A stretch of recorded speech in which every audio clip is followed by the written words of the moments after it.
Hiya foodie folks, and welcome to the channel. My name is Michael and this is Michael's Eats, and this is my first video on this channel. I do have another channel called Michael's Fish Room. It's all about the fish room I have in my basement. I got about 55 tanks. I breed plecos and guppies. If you want to check that out, there will be a link in the description below. But this channel is going to be dedicated to making good, tasty food easy. I'm a simple man. I like simple food, but I'm a fat guy who really likes to eat.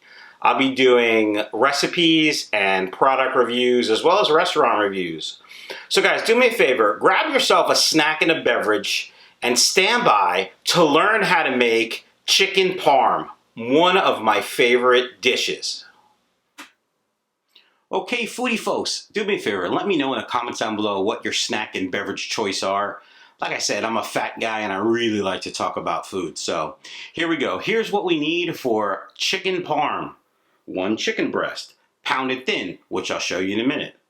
Olive oil. Jarred sauce. I know, why aren't you making your own sauce? Because this is simple and easy. And this jarred sauce is pretty good. Granulated garlic. Fresh Parmesan cheese. Fresh parsley. You can use dry, I like fresh. Panko breadcrumbs, 1 egg, and flour. Are you ready to pound some chicken? All right, foodie folks, here we go. Here's our chicken breast. We're gonna pound it thin. The reason we wanna pound it thin is we wanna make it a consistent thickness throughout. You could certainly make chicken parm out of this, but it'll take a long time to cook. The outside will probably be burnt before the inside is nice and tender and cooked. The other thing we want to do first here is make sure there's no excess fat. There really isn't that much on this particular chicken breast. So this hand is now my dirty hand.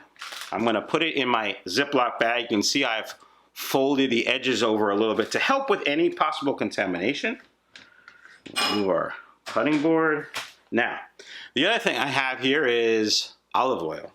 You may be saying to yourself, why is he putting olive oil on it? Well, that'll help it not to stick in the bag. Okay, so it won't rip. Now, what I like to do is just fold it over. I don't want to seal it because I want air to escape. So remember, this hand is yucky, so we're just gonna pound it out.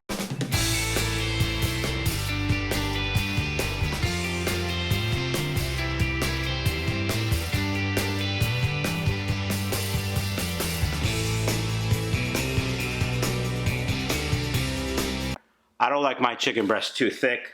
I like it thin and crispy. Again, this particular method is used to make it an even consistency.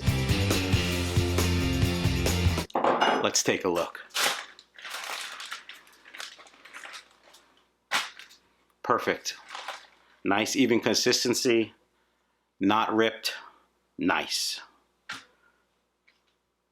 All right, foodie folks, before we get to deep frying this bad boy, we need to go ahead and put some fancy breadcrumbs on it. These are Panko breadcrumbs. They're Japanese style breadcrumbs. You'll learn I do travel to Japan quite often for business, but that's not why I use them. I use them because they are delicious. So first thing we need to do is season all this stuff because we don't want bland food. So I put a little fresh parsley, some freshly grated Parmesan cheese, tiny bit of salt, not a lot of salt because the Parmesan cheese has salt, and then freshly ground black pepper.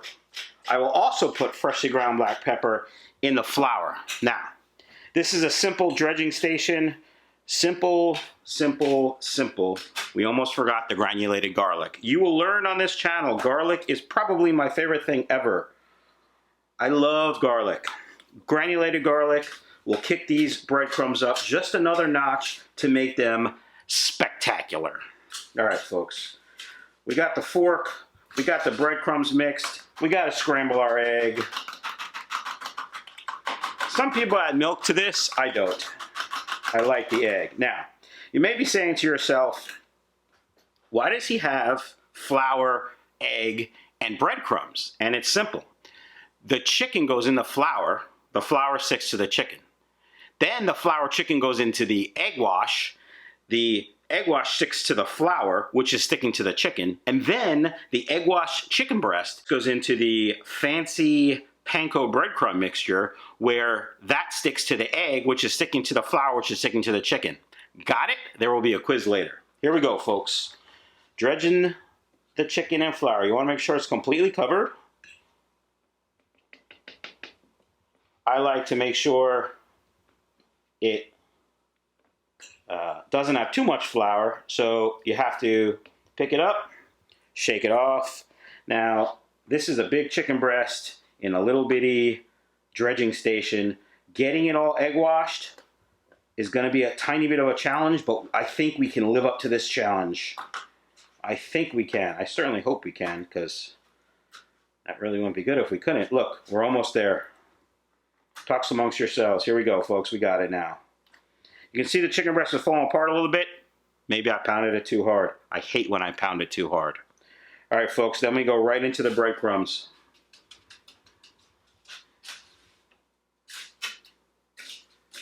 Try not to spill them like I am.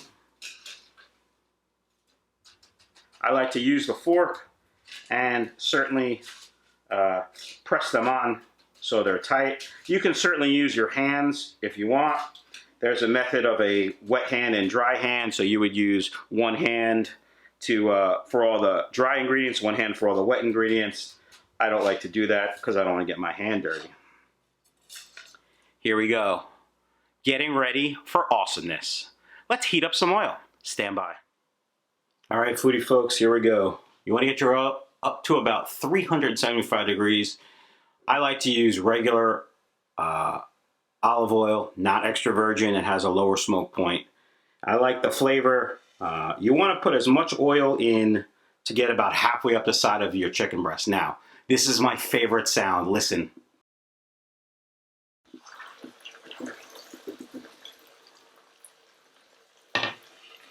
That's beautiful. I wish we had smell-o-vision. It smells outstanding, spectacular. All right, we're gonna cook this until it's golden brown on both sides, probably about 3 to 4 minutes per side. Then we're gonna cut the cheese to put on top of this chicken breast. Why don't you guys just watch and listen?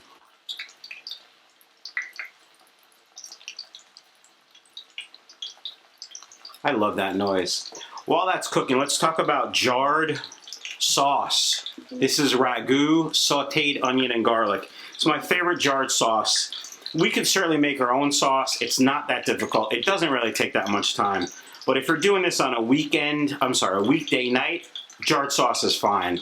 I buy these when they're on sale, about $1.50 a jar.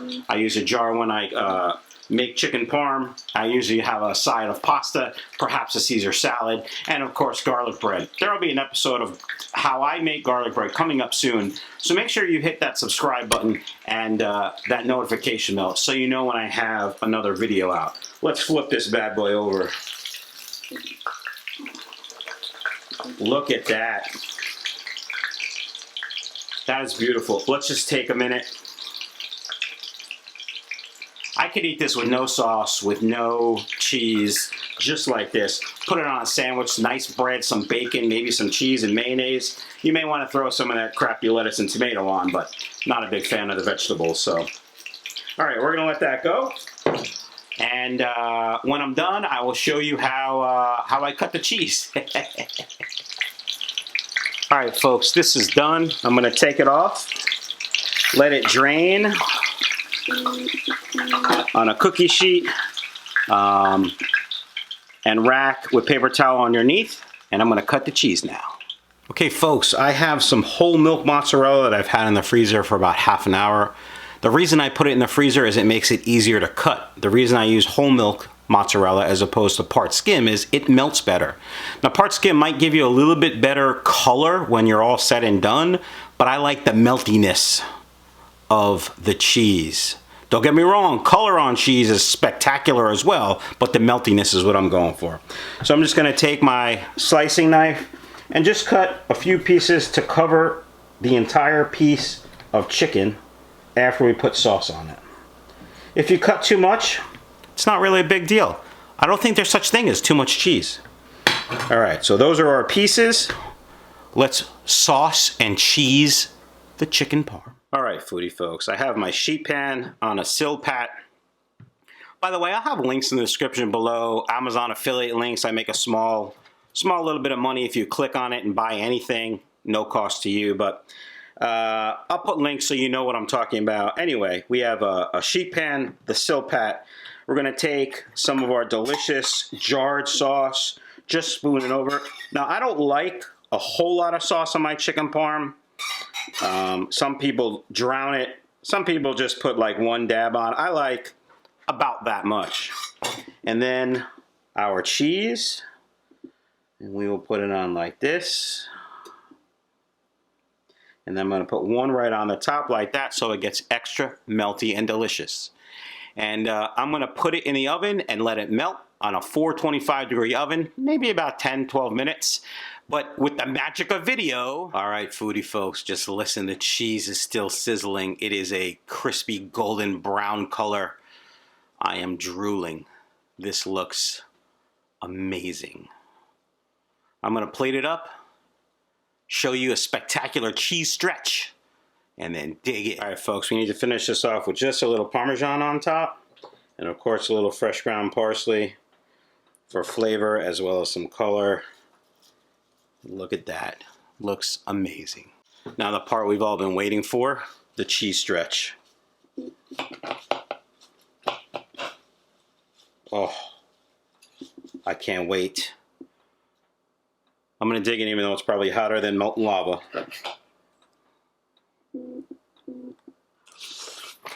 Oh, oh, oh.